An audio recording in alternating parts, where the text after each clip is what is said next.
magaalada muqdisho caasimada dalka Soomaaliya oo muddo koob iyo 20 sano ka badan ku jirtay dagaalo sokeeye fawdo qas iyo qalalaas nabadgelyo la'aaneed ayaa markii ay wadanka la wareegtay dawladdan TFG-da hogaamiyaha ka yahay madaxweyne Shariif Sheekh Ahmed waxa ay gashay xaalad ka duwan midii hore ay ugu jirtay iyadoo ammaanka magaalada muqdisho oo u soo laabanayay si tartiib ah hase yeeshee sanadihii ugu dambeeyay ayuu si dhab ah isu soo taray ammaanka caasimada Soomaaliya ee Muqdisho iyadoo dadku ay si guud u arkeen isbeddelka dhabta ah ee ka muuqanayay dhinacyada waxbarashada ganacsiga iyo dhaqdhaqaaqa guud ee bulshada magaalada Muqdisho ay ku yaraayeen manhajta waxbarasho jaamacadaha iyo dugsiyada kor lagu qaado tacliinta iyo garaadka jiilka Soomaaliyeed ayaa sare u soo kacay bilihii ugu dambeeyay iyadoo ay jireen muuqaalo muujinaya arday boqolaal gaaraysa oo ka qalin jebinaysa heerarka kala duwan ee dugsiyada waxbarashada dalka haday ahaayeen kuwa hoose dhexe iyo kuwa sare iyo qaar ka soo gudbaya jaamacadaha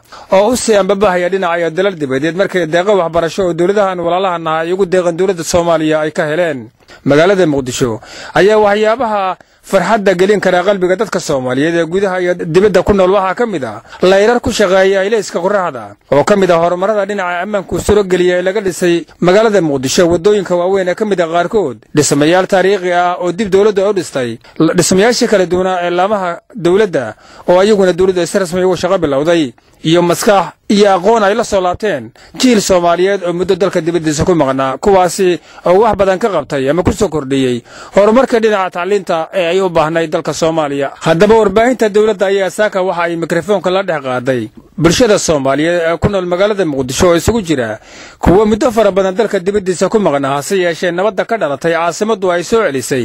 isla markaasna rajo farxadeed la yimid dalka iyo qaar hore u joogay magaalada Muqdisho Abdulfatah Maxamed Nuur waa mid ka mid ah dhalinyarada Soomaaliyeed oo dalkan marnaba ka bixin waxa uu sheegay in Muqdisho ganacsigoodu aad u kordhay nabadda ka jirta alaadigeed magacaygu waa Abdulfatah Maxamed Nuur waxaan ka hadlayaa magaalada Muqdisho 20 sano ka bacdi waxay noqotay magaalo ammaan ah oo ganacsigeedii iyo dadkeedii ay soo bateen waana ku faraxsanahay haddaan dhalinyarada Soomaaliyeed waxaana ka codsanaynaa dhalinyarada iyo kulli inay noo wada hambalyeeyaan nabaddan aan helnay alxamdulilaahi rabbil caalamiin waana ku faraxsanahay boqolkiiba boqol maadaama aan helnay nabad iyo laamigii la dhisay iyo leerar badan oo lagu xidhay sidii hore ma nihin xilligaan rabnaa habeenkii soconnaa meeshaan rabnaa marnaa jaamacadaha naloo qaadaa turkigaana la geeyaa waana ku faraxsanahay Abdullaahi Maxamed Haaji oo kamid ah dhalinyarada Xamar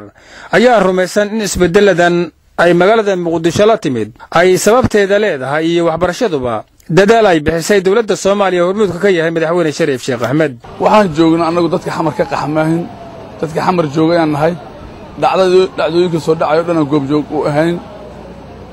maantay waxa jira isbedel weyn oo aan la qari karin oo xagga waxbarashada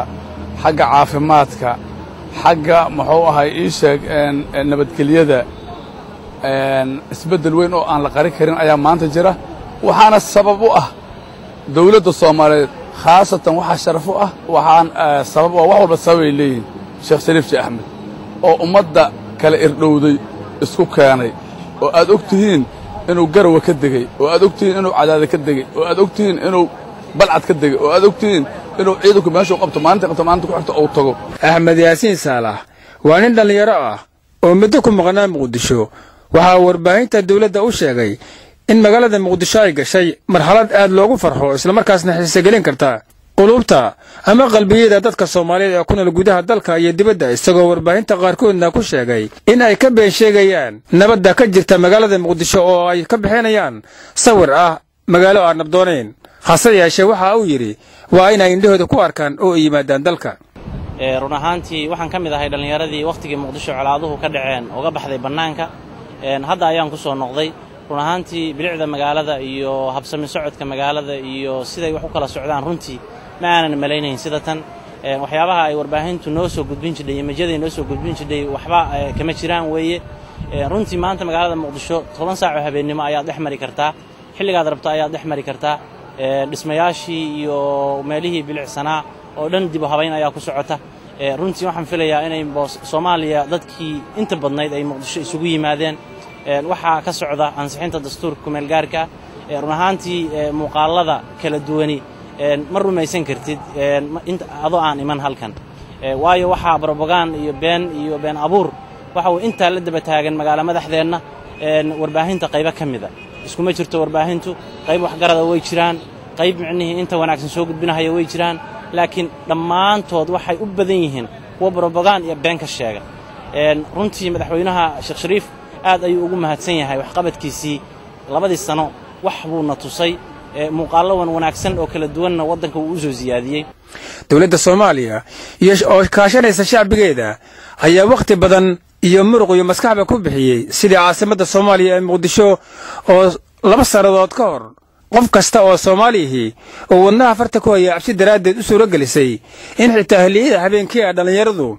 ay u soo daawasho tagaan qaarkoodna ay ku badu aad meel ka baxsan deegaanadooda iyagoo wax walbahaar qabin